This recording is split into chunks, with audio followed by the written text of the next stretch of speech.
consensus building at the recently concluded G20 summit in New Delhi wasn't just restricted to addressing geopolitical realities or hard calls on climate action.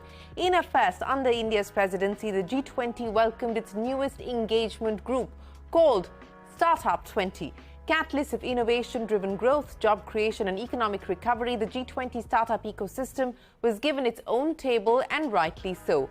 Home to over 850,000 startups and more than 1,500 unicorns combined, the G20 nations form the world's new economy powerhouse. But the proverbial valley of death with a high chance of mortality rate remains a reality for startups, and the ongoing funding winter is an example of how young companies need support to survive through tough economic conditions. And so unlocking startup finance emerged as a key priority, and the New Delhi declaration has set an audacious target of raising the G20 investment in the global startup ecosystem to $1 trillion by 2030. But funding is only one of the challenges that young founders face in the globalized world today. The Startup-20 Comminuque, crafted by India with representatives of other G20 nations, clearly states there is very little harmonization in terms of policy framework, regulatory legacy and market maturity within the group.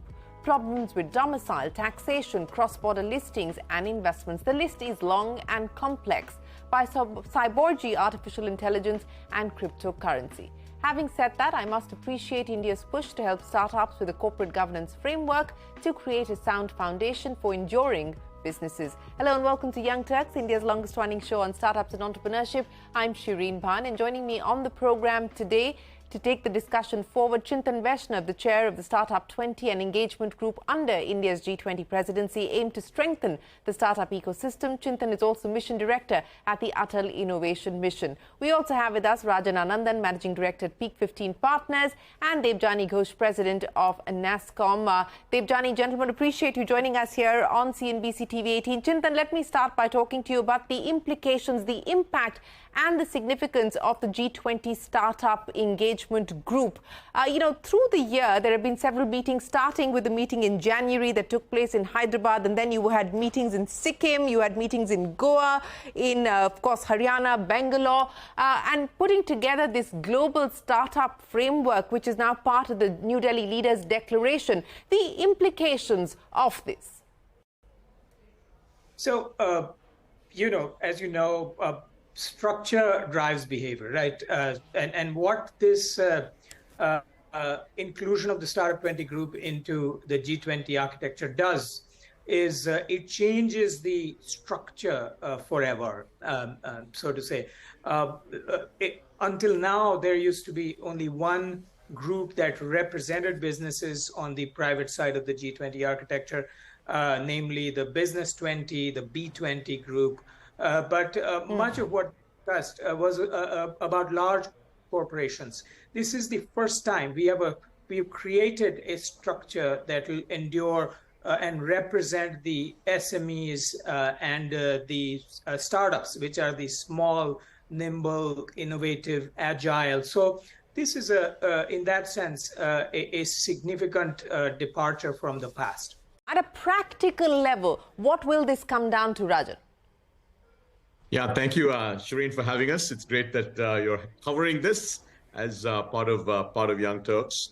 So, Shereen, I think, look, basically what this will hopefully do is create sort of a much higher level of awareness, appreciation, and also commitment from every government in the G20, in each of the G20 nations, right, to focus on startups. India is the third largest startup ecosystem, as we know, and actually the Indian government has been very focused on startups over the last 7-8 years. But that is not the case with most of the G20 countries. In fact, one of the most interesting pieces of data that we looked at was startup funding in each of the G20 countries compared to their respective GDPs, right?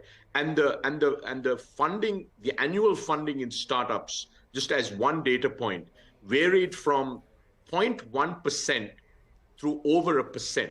There was only one country in the world where startup funding as a percentage of GDP is over 1% for more than 1 year, and that was the US, where consistently for many years, they've been funding their startup innovation ecosystems, right? So there's a dramatic variation, and I think a large part of that is because there's still a lack of understanding of how important startups are to driving innovation, which over time leads to better livelihoods, to better employment, to more investments, and so on and so forth. So I think the single biggest thing this will do, again, as Chintan mentioned, this is the beginning of the journey. We're very fortunate that Brazil, which takes over the presidency from India, will continue this, will over, I think, several years, will create a much higher sense of urgency, a much higher level of awareness of the importance of startups to every single nation in the G20, and over time, obviously, every nation around the world, of how important it is to cultivate a vibrant startup ecosystem. And in India, for instance, 1%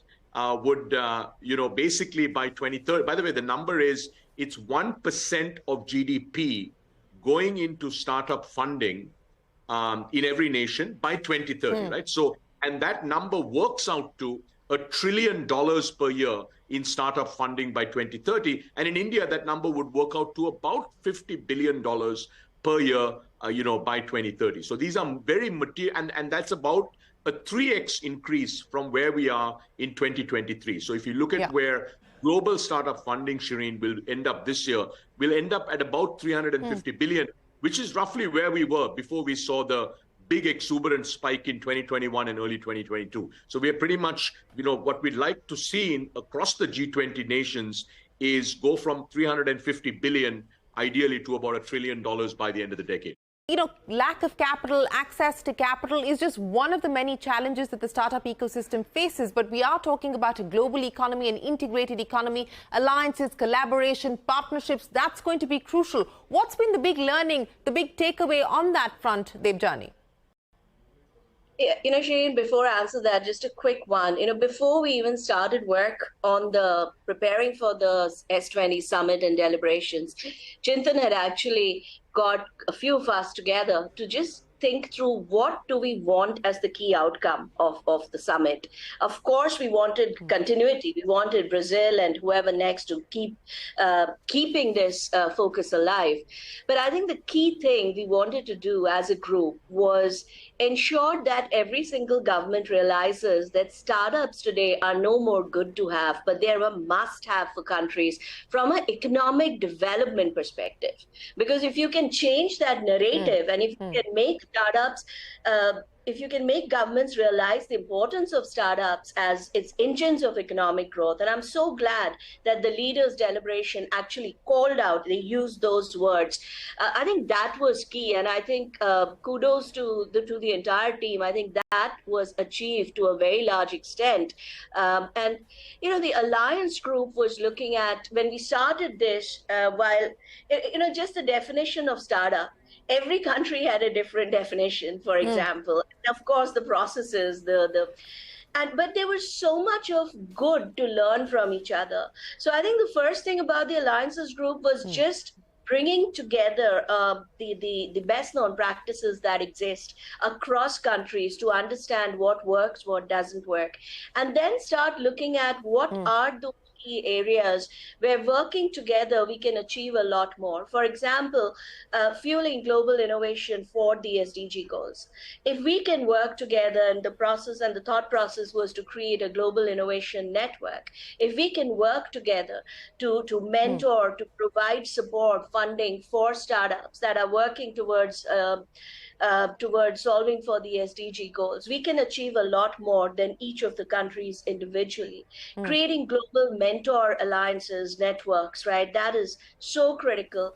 Market access, working together to create market access within G20, right? So we had identified a few of these areas which we worked with all the participating countries to see how we could create these alliances to just make it easier for startups to innovate and also build sustainable businesses.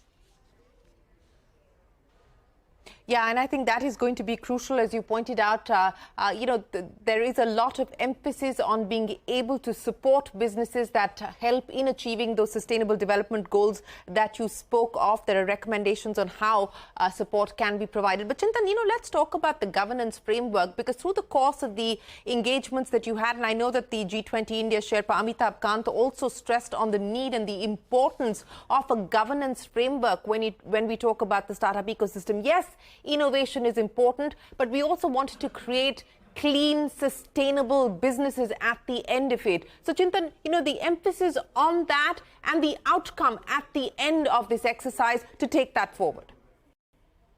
Oh, certainly. Shereen, let me link it back to the alliances question that you asked. See, the alliance challenge was external, so looking at the globe, but it was also internal because we're constantly trying to integrate our own innovation ecosystem. And I think one of the things that we did, which had some very unexpected outcomes, and that comes to your point about governance, was when we had a draft communique, we had put it out for public consultation, and there were close to about 40 plus sort of gatherings of startups and ecosystem actors within India to discuss this, opine on it, send us feedback, and so on. One such gathering came back to us and said that, look, startup ecosystems will never realize their full potential until the point when startups stand up and say that they're serious about governance. Their analogy was that if you look at India's IT sector, it was not only because of the young people and the IT prowess that we have turned it into a global services sector. It is because we told the world that we are serious about governance. Their IP and their work will not be lost here. We have generated that trust, and that same type of trust startup ecosystem needs to generate in investors. And that led to a very quick set of activities which brought together people again. And that discussion generated this startup governance framework, which we quickly integrated into Startup-20's work. So this was really unexpected from people, stakeholders, turning into something that's globally useful. And the idea there was simple, that just because you are new, small, and innovative as a startup, that doesn't really mean governance can be an afterthought.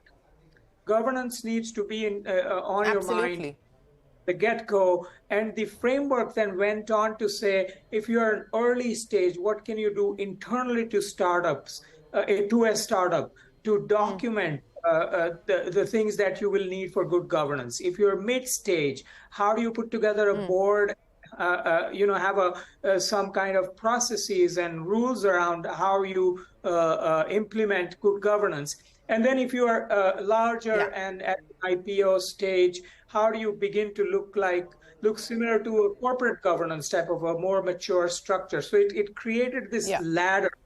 The idea now is to take this ladder and really sensitize the system, not only ours, but other nations can do it as well. But in our case, what we have done, for instance, is that IDEX, the Innovation in Defense Excellence, we're discussing that incubators that get IDEX funding ought to implement good governance practices through the startups. We will do that with our innovation mission and so on, because it's good for everybody.